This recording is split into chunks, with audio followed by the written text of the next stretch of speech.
नमस्कार। एक बार फिर आप सभी का स्वागत है हमारी ऑनलाइन क्लास में। आज की क्लास में हम डिस्कस करेंगे इपिथेलियम टिश्यू के बारे में। टिश्यू चैप्टर से पिछली क्लासेस में मैंने उसका चार्ट आपके सामने रखा था, जिसमें एनिमल टिश्यू और प्लांट टिश्यू के बारे में जनरल इंट्रोडक्शन दिया था। आज की क्लास में हम इपिथेलियम टिश्यू के बारे में डिस्कस करेंगे। हिंदी में इसे कहते हैं उपकला ऊतक। हिंदी में क्या कहा जाता है? उपकला ऊतक। बहुत ध्यान से समझिएगा, वीडियो को लास्ट तक देखेंगे आपको समझ में आएगा। उपकला ऊतक, इपिथेलियम। इपिथेलियम सबसे पहले हम जानेंगे कि इस इपिथेलियम टर्म का मतलब क्या होता है। ये दो शब्दों से मिलकर बना है, एक है इपी और दूसरा है थीलिया। इपी और थीलिया। इपी का अर्थ होता है अपान, इपी मीन्स अपान, और थीलिया मीन्स ग्रोथ, मीन्स किसी टिश्यू के ऊपर ग्रोथ करना। इपिथेलियम का मतलब क्या है? किसी दूसरे टिश्यू के ऊपर ग्रोथ करना, यानी इपिथेलियम जहां भी पाया जाएगा वो कनेक्टिव टिश्यू के ऊपर पाया जाएगा। ये पॉइंट आपको हमेशा याद रखना है कि इपिथेलियम टिश्यू जहां जहां भी पाया जाएगा वो कनेक्टिव टिश्यू के ऊपर पाया जाता है। एक साइंटिस्ट हुए हैं, उनका नाम है रियूस। रियूस नाम के साइंटिस्ट ने टर्म दिया था इपिथेलियम टिश्यू। टर्म को रियूस नाम के साइंटिस्ट ने दिया था। इसे प्रोटेक्टिव टिश्यू कहते हैं। प्रोटेक्टिव टिश्यू कहा जाता है, मींस ये रक्षात्मक ऊतक है जो हमारे शरीर के विसरल ऑर्गन और एक्सटर्नल जो है ऑर्गन को प्रोटेक्शन देता है। तो रियूस नाम के साइंटिस्ट ने ये इपिथेलियम टर्म को दिया था। एक बार हम देखेंगे इसका स्ट्रक्चर कैसे होता है। जो ये सपोज करिए कि ये कनेक्टिव टिश्यू है, यही आप ये कंपटीशन के पॉइंट ऑफ व्यू से बहुत इंपॉर्टेंट है। ये कनेक्टिव टिश्यू है और कनेक्टिव टिश्यू के ऊपर पाया जाता है इपिथेलियम। ये ध्यान दीजिएगा, क्या पाया जाता है? इपिथेलियम। अब क्या होगा, इस इपिथेलियम और कनेक्टिव टिश्यू के बीच में एक मेम्ब्रेन होती है, ठीक है।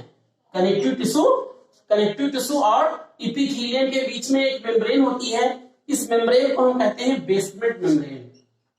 इसे बेसमेंट मेम्ब्रेन कहते हैं। अब ये जो अब ध्यान दीजिएगा, जो बेसमेंट मेम्ब्रेन है, बेसमेंट मेम्ब्रेन के ऊपर वाला पार्ट क्या है?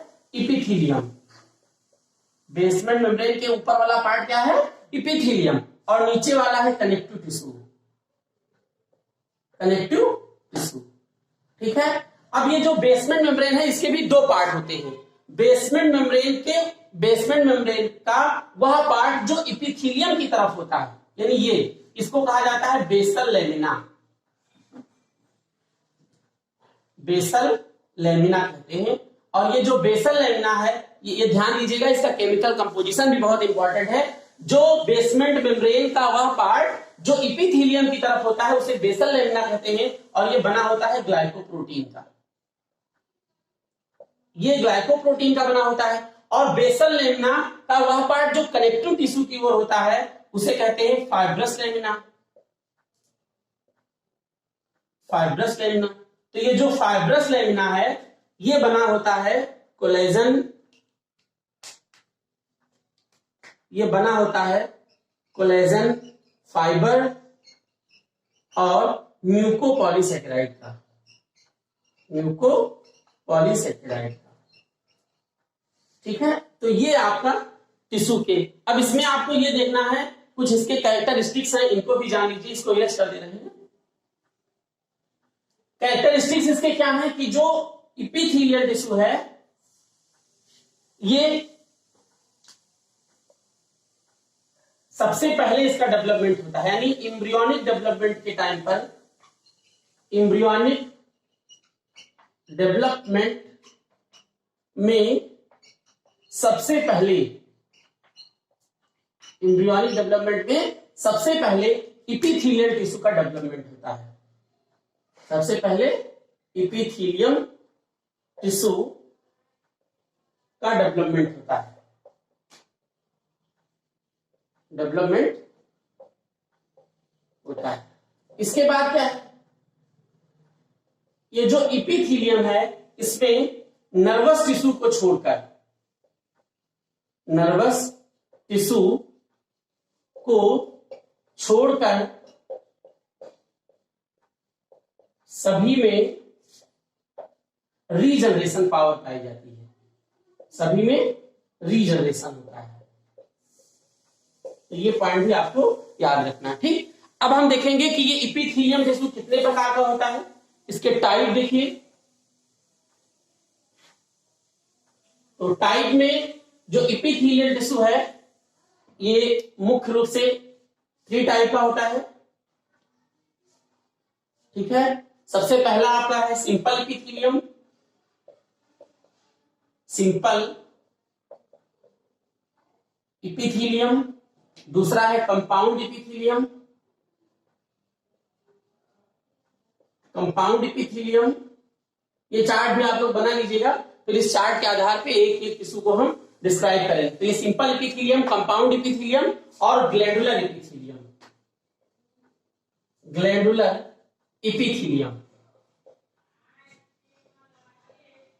ठीक है, अब ये जो सिंपल इपिथीलियम है इसके कई प्रकार होते हैं, जैसे columnar, simple columnar epithelium, squamous epithelium, ciliated epithelium, SIDO stratified,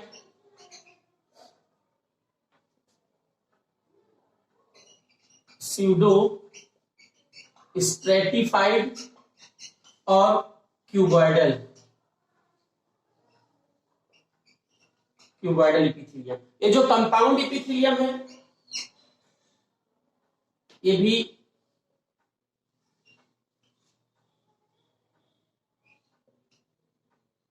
इसमें भी ये जो कंपाउंड इपिथीलियम ये कॉलमनर, स्क्वैमस, सीलिएटेड और सीटोस्टेटोफाइट के ही अलग अलग पार्ट होते हैं। ठीक है, इसको देख लीजिएगा, ये जितने प्रकार के सिंपल इपिथीलियम है उतने प्रकार के कंपाउंड इपिथीलियम भी हो सकते हैं। और ग्लैंडुलर इपिथीलियम क्या है, ये हमारे जो ग्लैंड है, हमारी बॉडी में जितनी भी ग्लैंड और डक्ट पाई जाती है उनमें पाए जाते हैं। तो ये सिंपल, कंपाउंड और ग्लैंडुलर ये एक एक करके आपको आगे डिस्क्राइब करेंगे। तब तक के लिए आप इसको ऐसे ही बना लीजिए, नोट्स कंप्लीट कर लीजिए। धन्यवाद।